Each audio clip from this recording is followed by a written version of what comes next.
하나님의 찬양하니라. 아멘. 우리 한국 사람들이 참 좋아하는 것들이 많지만 그 중에 하나를 꼽으라면 3-4번일 것입니다. 사전적으로 풀어보면 더도 말고 덜도 멀고 꼭 3번이라는 뜻입니다. 그래서 뭘 해도 한 번에 끝내는 것은 피차간에 아쉽고, 나도 한 번, 그리고 너도 한 번, 처음 기회 뒤에 한 번만은 더 기회를 줘야 한다라고 우리들은 생각하며 살아가고 있다라는 것이죠. 그래서 한 번만에 딱 끝내면 정 없다, 그리고 3번 넘어가면 선 넘는다, 우리들은 이렇게 생각을 하고 살아갑니다. 그래서 3번까지는 어떻게든 기회를 줍니다. 그래서 이 3-4번이 굉장히 중요하지요. 실수도 한 번 하고 2번 하고 3번 할 때까지는 그래 실수할 수 있지라고 참아주지만 4번째부터는 이건 실수가 아닌 것 같다라고 생각을 하게 되는 것이죠. 그래서 그때부터는 대하는 태도가 우리들이 달라지는 것을 봅니다. 요새 화를 좀 많이 냅니다. 자기 전에 화를 좀 많이 내는데, 저희 아들이 이제 5살 됐습니다. 이제 유치원을 다니고 있는데, 그래서 이제 할 줄 아는 것도 제법 많아지고, 그리고 저를 닮아가지고 참 말을 안 듣습니다. 그래서 화가 좀 많이 나는데, 조금 어릴 때, 작년까지만 해도 좀 어릴 때는 말 안 들을 때 서주원 이렇게 목소리 조금만 깔아도 막 울먹거리고 울고 막 그렇게 했었는데, 근데 이제 5살 되니까 이제는 막 화를 내도 막 시실 웃으면서 지능적으로 이제 말을 안 듣기 시작합니다. 자기 전에 양치질을 그렇게 안 하면 양치질을 하러 하자고 그래도 방에 누우러 가고, 거기 화장실 앞에까지 갔다가 다시 쌩 뒤로 돌아가고 막 그렇게 하는 모습도 이렇게 계속 보입니다. 어떻게 하면 3번까지는 좋게 이야기합니다. 주원아, 양치질 하자, 이렇게 3번까지는 얘기 좋게 말합니다. 근데 4번째부터는 슬슬 압력이 올라가고 서주원 이러다가 화를 냅니다. 사실 여러분 어떻습니까? 5살짜리가 말을 듣는 것이 이상한 줄 모르는 거 아니죠? 얘가 내 말을 잘 듣는 게 이상한 거지라는 것을 모르지 않습니다. 그런데 살살 장난치고 계속 장난으로 받고, 그리고 화내도 이렇게 막 별일 없을 거 다 안다라는 표정으로 이렇게 대하는 거 보면 참 이해하기 어렵습니다. 근데 여러분, 이때 우리가 왜 이해하기 어렵니까? 어른이고 부모인 내가 여기 서서 이렇게 좋게 말을 하는데 조금만 네가 당연히 들어야 되는 거 아니냐? 내가 너를 언제까지 여기서 서서 기다려야 되겠냐? 뭐 이런 종류의 생각들이 이렇게 스물스물 올라오기 시작하면 그때부터 이제 열이 받기 시작한다는 것이죠. 그래서 너는 내 말을 듣는 게 당연하지라는 그 생각이 우리들에게 찾아오면 그때부터 열이 올라가기 시작하는 것이죠. 저만 그렇지요. 여러분들 표정 보면 목사님 참 모자라시다 이런 표정이신데, 그죠? 근데 오늘 말씀을 보면 3번째 같은 말씀을 하신 분이 등장합니다. 그분 누구십니까? 바로 우리의 주인 되신 예수님이시죠. 제자들에게 3번째 같은 말을 하고 있으시다라는 것이죠. 어떤 말씀 하십니까? 예수님이 이제는 선지자의 말씀대로 배신당해야 되고, 희롱당해야 되고, 능욕당해야 되고, 침뱉음 당해야 되고, 채찍에 맞아야 하고, 결국에는 죽게 될 것이다 라는 충격적인 말씀을 하고 있습니다. 그렇지만 그 말씀에 덧붙여서 걱정할 필요 없다. 왜냐하면 3일이 지나면 내가 다시 살아날 것이기 때문이다 라고 제자들에게, 성경 말씀을 보면 3번째입니다. 뭐 기록되지 않은 그런 가르침의 시간들도 있었을지 모르겠지만 말씀을 통하면, 말씀을 보면 오늘이 3번째 이렇게 말씀하시는 것입니다.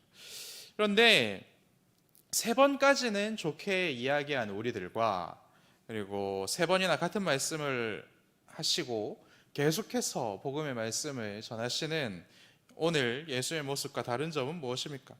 예수님은 지금 제자들이 이 복음의 말씀을 이해할 수 없다라는 것을 정확하게 알고 이해하고 있으시고, 그렇기 때문에 듣고도 딴짓하고, 다른 복음서를 보면 이런 말씀을 듣고 심각하게 받아들이는 것이 아니라, 그래서 예수님, 우리 중에 누가 가장 큰 자가 되겠습니까? 이것을 놓고서 서로 싸우는 제자들을 보고서도 예수님은 화내지 않으신다라는 것입니다. 왜 예수님은 3번째 말씀을 하시는데도 예수의 말씀에 전혀 관심이 없는 제자들을 향해 화내거나 꾸짖지 않으십니까? 34절 말씀입니다. 그 이유는 말씀이 지금은 감추어져 있기 때문이다. 성경은 말씀합니다. 그래서 예수님은 지금이 때가 아니다라는 것을 너무나도 잘 알고 있으셨기 때문에 오늘 본문에서 화내지 않고 있으시다라는 것입니다. 그리고 예수님은 제자들에게 이 말씀을 감추어 놓으신 분이 누구이신지를 더욱 정확하게 알고 계셨던 것이지요. 감추어 놓으신 분이 누구이십니까? 바로 아버지이신 하나님이시지요. 그래서 예수님은 이 하나님의 때 그리고 하나님의 역사를 너무나도 온전히 신뢰하였고, 그래서 자신이 계획하는 그러한 때, 그리고 이 제자들이 자신의 이야기를 듣고서 아무런 반응을 보이지 않는 이 때에도 잠잠하실 수 있고 화내시지 않을 수 있었다라는 것입니다. 그래서 우리가 모든 것을 선하게 다스리는 하나님의 때를 얼마나 신뢰하고 살아가는가, 이러한 믿음이 있는가 없는가, 이것을 통하여서 우리들의 그런 믿음의 여정 가운데도 화로 충만한가, 내 계획과 그리고 내 생각대로 안 돼서 짜증으로 가득한가, 아니면 이러한 때를 지날 때에도 선하신 하나님을 붙들고 이러한 때를 담대하게 지나갈 수 있는가, 이러한 차이점이 분명히 있다라는 것입니다. 우리는 그런데 어떻습니까? 이러한 거 모르는 것 아니지만 여전히 내 뜻과 내 방법과 내 계획대로 나의 삶이 순적하게 이루어져 가기를 원하고 바라고 오늘도 기도하고 있지는 않습니까? 그래서 여전히 내 속에서 스멀스멀 올라오는 화와 혈압과 분노와 짜증이 여전히 나를 지배하고 있지는 않습니까? 3번까지는 참지만 그 이상은 선 넘네 라고 생각하며 화를 내는 것을, 그리고 그렇게 짜증을 내는 것을 당연하게 여기며 살아가고 있지는 않습니까? 근데 사실 여러분 어떻습니까? 이 세상은 3번 정도 참으면 이 사람 참 좋은 사람이다 라고 평가를 합니다. 할 만큼 했다 라고 평가를 하죠. 그런데 하나님의 나라에서는 어떻습니까? 3번 참은 것은 참은 것도 아니다 라고 말씀하십니다. 왜 그렇습니까? 죽기까지 참으시는 것을 보여주시는 예수님이 우리의 주인 되시기 때문이고, 그 예수님이 죽을 때까지 참아야 돼. 그리고 죽어서도 참아야 돼. 너의 억울함을 풀어주는 것은 네가 아니라 바로 아버지 하나님이기 때문이다라고 분명히 알려주고 있기 때문이 아닙니까? 우리의 믿음의 유일한 모델인 예수님은 겸손하여 끝까지 참으시고 끝까지 사랑하시는 분이시죠. 그래서 나의 계획대로만 움직이고 반응하는 우리들은 이 땅에서 항상 실패를 경험하지만 하나님의 선하신 계획을 믿고 기다리시는 예수님은 모든 일을 합력하여 이루어 주시는 하나님의 성공을 이 땅에서, 이 죄악 많은 이 땅에서 누리시고 계신다라는 것입니다. 사랑하는 여러분, 오늘 이 새벽 시간 오직 하나님을 신뢰하고 하나님을 바라볼 수 있는 그런 귀한 은혜를 누리시기를 축복합니다. 내 기대와 소망을 내려놓고 하나님의 때를 기다릴 줄 아는 지혜, 나만의 성공이 아니라 하나님의 성공을, 그리고 하나님이 이루어 가시는 그 성공을 함께 누릴 수 있는 그런 복을 누리시기를 축복합니다. 축복합니다. 아멘. 그럼 여러분, 우리는 어떻게 해야 예수님처럼 하나님을 신뢰하고 하나님의 때를 잠잠히 기다릴 수 있는 그런 믿음을 가질 수 있는 것입니까? 오늘 말씀 뒤를 보면, 뒤에 후반 말씀을 보면 우리의 믿음의 눈을 열어주시는 예수님으로 충만해야 한다라는 것을 알려주고 있습니다. 그럼 우리는 어떻게 해야 믿음의 눈을 열어 예수로 충만할 수 있겠습니까? 내 계획과 내 생각도 버리고 이 세상의 지혜와 이 세상의 방식도 버리고 오로지 예수님을 가장 귀한 분으로 붙들고 예수님의 이름을 크게 외쳐 부르는 그것으로 우리는 예수님으로 충만할 수 있다. 오늘 본문은 알려주고 있습니다. 그렇다면 무엇이 우리로 하여금 우리가 가지고 있는 계획과 그리고 나의 자아와 그리고 이 세상의 지혜와 이 세상이 주는 그런 아픔까지도 다 버리고 모든 것을 다 포기하고 예수님을 있는 힘껏 큰 소리로 부를 수 있는 원동력이 되는 것입니까? 이것은 내 계획과 내 방식과 그리고 나의 자아와 나의 감정과 그리고 이 세상이 이야기하는 방식과 이 세상이 나를 어떻게 평가하는지, 그리고 내가 이 세상의 기준으로 성공한 것인지 건강한 것인지 아니면 실패한 것인지 건강하지 않은 것인지 그 모든 것들이 하나님 앞에 서면 별거 아니구나라는 그러한 깨달음에서부터 시작한다라고 오늘 말씀은 우리들에게 알려주고 있습니다. 그런데 이것은 내 스스로 할 수 있는 것이 아니지로 죄인인 내가 스스로 이러한 것들을 벗을 수 없습니다. 나의 밖에서, 내 영혼의 밖에서, 그리고 나의 자아의 밖에서, 이 세상 밖에서 내 자존심과 슬픔과 자아와 죄를 누군가가 깨부셔 주셔야, 나를 찾아오셔서 그것을 깨부셔 주셔야 우리가 경험할 수 있는 것입니다. 그런데 여러분, 다행히도 그 일을 전문적으로 하고 계시는 분이 우리를 너무나도 사랑하시는 분이십니다. 그분이 누구십니까? 바로 예수님이시지요. 예수님이 여리고에 가까이 가셨을 때 그곳에서 길가에서 구걸하고 있던 한 맹인을 만났다라고 성경은 말씀하고 있습니다. 다른 복음서에는 그의 이름이 바디메오라는 것을 밝히지만, 그러면서 그 사람에 이렇게 초점을 두고 있지만, 오늘 본문은 이 사건을 더욱더 비중 있게 다루기 위해서 그의 이름을 빼는 모습을 보여주고 있습니다. 길거리에서 구걸하는 맹인을 귀하게 여기는 것은 요즘에도 잘 없는 일이죠. 잘 없는 일이 아니라 없는 일입니다. 그렇지 않습니까? 근데 이 예수님의 시대 때에는 더 했죠. 이 사회의 가장 낮은 자들 중에 더욱 낮은 자가 바로 이와 같은 자입니다. 몸에는 장애가 있고, 그래서 성전에서도 쫓겨나고, 그리고 자기들이 사는 집에서도 쫓겨나고, 그리고 그 성문에서도 쫓겨나는 그러한 사람들이 바로 오늘 본문에 등장하는 맹인과 같은 사람들입니다.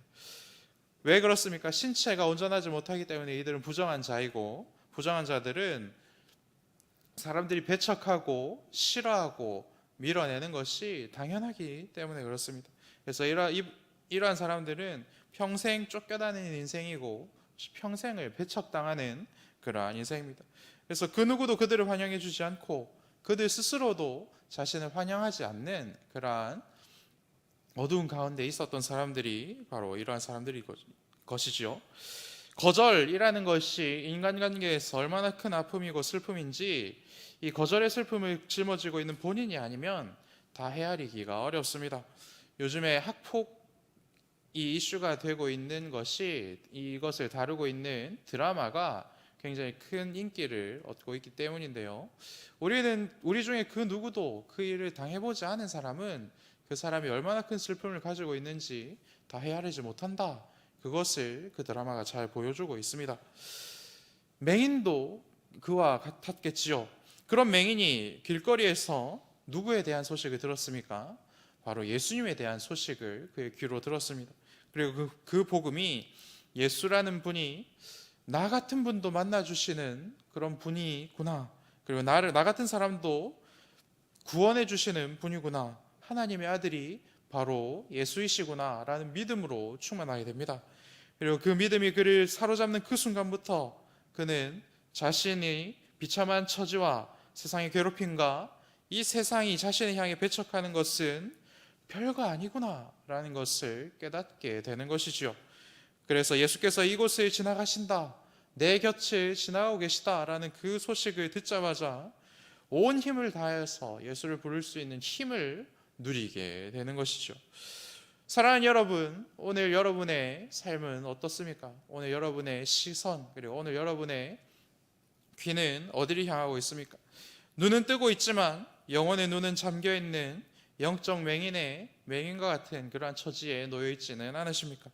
복음을 듣고 그 복음이신 예수를 나에게서 가장 귀한 분으로 믿고 예수의 이름을 부르짖고 내 영혼 불쌍히 여겨달라고 부르짖는 그 은혜를, 같은 은혜를 누리시기를 축복합니다. 3-3번도 참지 못하고 단 하나라도 내 계획대로 되지 않으면 속이 상해서 어쩔 줄 모르는 연약함까지도 예수의 이름을 부르짖는 그때에 모두 다 내어놓을 수 있는, 하나님께 내어드릴 수 있는 그런 복을 누리시길 바랍니다. 그래서 내 속에 있는 모든 악함과 연약함과 거절과 죄의 더러운 것을 부셔주십시오 하나님이라고 기도할 수 있는 이 새벽이 되시기를 축복합니다. 말씀을 정리하겠습니다. 요즘 3번 정도는 참았는데 4번, 5번 선 넘네, 이러한 상황을 겪고 계시는 분이 있으십니까? 그래서 이제는 도저히 못 참지, 그러한 일들을 겪고 있는 분들이 있으십니까? 일이든지 계획이든지 가족이든지 친구든지 동료든지 아니면 자기 자신에게든지 상관없이 말이죠. 그렇다면 여러분, 말씀이 감추어져 있던 때를 정확히 알고 못마땅히 여기지 않으시고 오히려 더욱더 차분히 하나님의 때를 기다리셨던 예수님처럼 다시 한번 참으실 수 있는 은혜들을 누리시기 바랍니다. 그리고 더 많이 참으실 수 있는 은혜를 누리시기 바랍니다. 그래서 성질을, 화를, 스트레스와 모든 악한 마음을 이 새벽 기도하실 때에 모두 다 깨부수고 그곳으로 하나님께서 주시는 은혜로 충만하시기를 먼저는 축복합니다. 그리고 그러한 은혜를 누릴 때에 낮고 천한 나를 거절하지 않으시고 여전히 나의 기도에 응답하시는 하나님으로 충만하여져서 사랑과 믿음으로 충만하시기를 또한 축복합니다. 그래서 우리가 이 시간 믿음과 사랑으로 충만할 때에 너무나도 자연스럽게 우리의 육신의 아픔과 병들도 하나님께서 만져주시고 치유해 주실 줄로 믿습니다. 그래서 이 새벽 기도의 시간 하나님의 병고침의 역사와 넉넉한 하나님의 은혜와 사랑으로 충만하시기를 축복합니다. 우리 다 같이 이 말씀 붙들고 기도하겠습니다. 하늘에 계신 우리 아버지, 아버지의 이름을 거룩하게 하시며 아버지의 나라가 오게 하시며 아버지의 뜻이 하늘에서와 같이 땅에서도 이루어지게 하소서. 오늘 우리에게 일용할 양식을 주시고 우리가 우리에게 잘못한 사람을 용서하여 준 것 같이 우리 죄를 용서하여 주시고 우리를 시험에 빠지지 않게 하시고 악에서 구하소서. 나라와 권능과 영광이 영원히 아버지의 것입니다. 아멘.